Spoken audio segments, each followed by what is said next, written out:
He specialized in classical political philosophy and was a German-American scholar. He taught at the University of Chicago and published 15 books. His name is Leo Strauss. Leo Strauss, a renowned scholar of political philosophy, embarked on a lifelong journey to uncover the timeless wisdom of classical political thinkers. Born to Jewish parents in Germany, Strauss was deeply influenced by the rich intellectual traditions of his time. His pursuit of knowledge led him to emigrate to the United States, where he would leave an indelible mark on the field of political science. Trained in the Neo-Kantian tradition and inspired by the works of phenomenologists like Husserl and Heidegger, Strauss delved into the writings of philosophers such as Spinoza and Hobbes. However, it was his fascination with the great minds of the past that truly captivated him. In the late 1930s, Strauss turned his attention to the works of Plato and Aristotle, seeking to understand their profound insights on governance and society. To unravel the depths of their teachings, Strauss ventured beyond the classical interpretations and explored the interpretations of medieval Islamic and Jewish philosophers. This interdisciplinary approach allowed him to discover new layers of meaning and relevance in the ancient texts. Drawing from this treasure trove of knowledge, Strauss sought to bridge the gap between historical theories and contemporary political theory, encouraging the application of timeless ideas to modern challenges. Through his prolific writings and teachings at the University of Chicago, Strauss left an indelible mark on generations of students. His work continues to shape the field of political philosophy, emphasizing the importance of understanding the past to navigate the complexities of the present. Leo Strauss, a philosopher dedicated to unraveling the wisdom of the ages, will be remembered as a transformative figure in the realm of political thought. Leo Strauss, a renowned philosopher, believed that politics and philosophy were deeply interconnected. He saw the trial and death of Socrates as a pivotal moment when political philosophy truly emerged. According to Strauss, Socrates' argument that philosophers must consider their own human nature, which Aristotle described as that of a political animal, marked a crucial turning point. However, Strauss also believed that politics and philosophy had inherently different purposes that could not be fully reconciled. In his work, Strauss made a distinction between scholars and great thinkers, identifying himself as a scholar.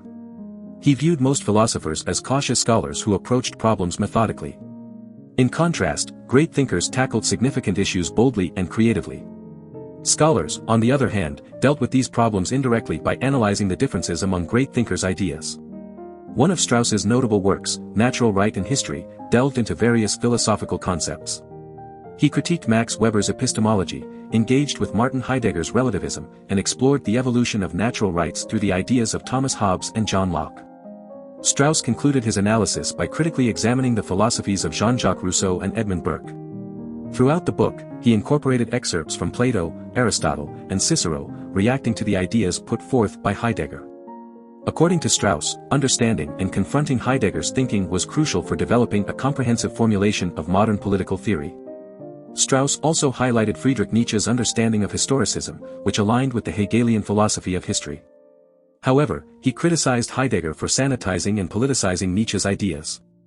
Nietzsche believed that our own principles, including the belief in progress, would eventually lose their persuasiveness and become alien. He suggested that embracing life-giving delusions and fabricating myths might be the only way out. While Heidegger saw Nietzsche's tragic nihilism as a myth influenced by a flawed Western understanding of being rooted in Plato, Strauss held a different perspective. In his correspondence with Alexander Kojève, Strauss agreed with Hegel's proposition that an end to history implied an end to philosophy as classical political philosophy had understood it. Leo Strauss's philosophy offers valuable insights into the intricate relationship between politics and philosophy. His distinction between scholars and great thinkers reminds us of the importance of boldly addressing significant challenges. Additionally, his critiques of influential philosophers encourage us to critically engage with different ideas and perspectives. By understanding Strauss's philosophy, we can navigate the complexities of political life and develop a more nuanced understanding of the world around us. Leo Strauss, a prominent philosopher of the 20th century, was born on September 20, 1899, in the small town of Kirchhain in Hesse-Nassau, Prussia. Raised in a conservative Jewish home, he was deeply influenced by his family's adherence to ceremonial laws, although they had limited knowledge of Judaism. His father and uncle ran a farm supply and livestock business, and his grandfather was a respected member of the local Jewish community. After attending schools in Kirchhain, Strauss enrolled at the Gymnasium Philippinum in Marburg in 1912.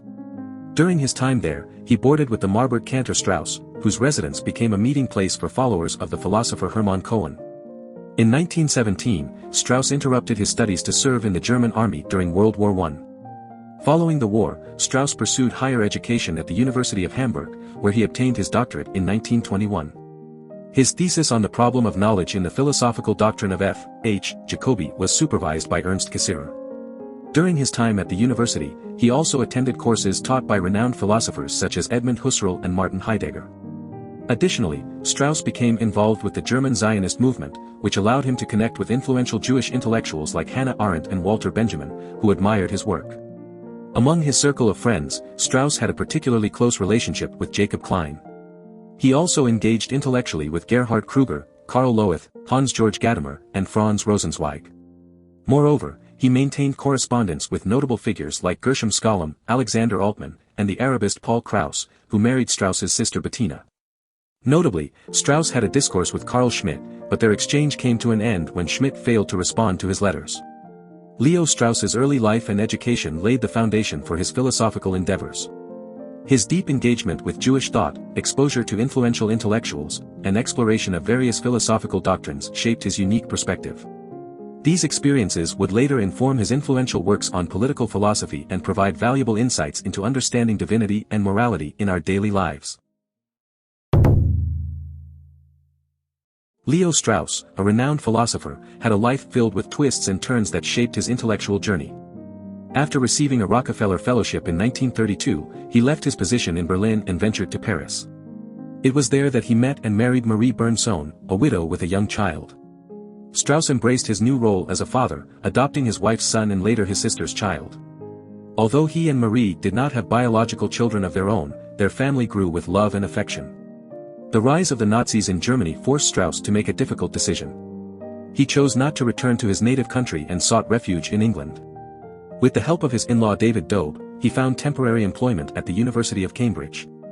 During his time in England, he developed close friendships with intellectuals such as R. H. Tawney, while also experiencing some strained relationships, like the one with Isaiah Berlin. However, finding permanent employment in England proved challenging for Strauss. In 1937, he made the decision to move to the United States, supported by Harold Laski. Through Laski's connections, Strauss obtained a brief lectureship and eventually secured a position at the new school. He continued to teach and take on adjunct jobs, immersing himself in the field of political science. In 1949, Strauss joined the University of Chicago as a professor of political science, holding the esteemed Robert Maynard Hutchins Distinguished Service Professorship until his departure in 1969. His time at the university marked a significant period in his career, where he made notable contributions to the field of philosophy.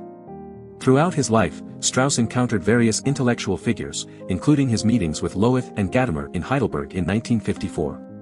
He also coined the phrase reductio ad Hitlerum in 1953, highlighting the fallacy of comparing arguments to those of Hitler. These encounters and experiences shaped his philosophical thinking and influenced his understanding of the world. In 1970, Strauss moved to St. John's College in Annapolis, where he became the Scott Buchanan Distinguished Scholar in Residence. There, he continued to share his wisdom and insights until his passing in 1973 from pneumonia. Strauss was laid to rest in the Annapolis Hebrew Cemetery alongside his beloved wife, Miriam Bernsohn Strauss. Leo Strauss's life journey was one of resilience and intellectual curiosity. His story serves as a reminder of the importance of embracing new perspectives, overcoming challenges, and continually seeking knowledge in our daily lives. Do you want to explore more philosophers? Who do you want to see featured next? Subscribe and leave a comment below to let me know. I'll see you in the next video.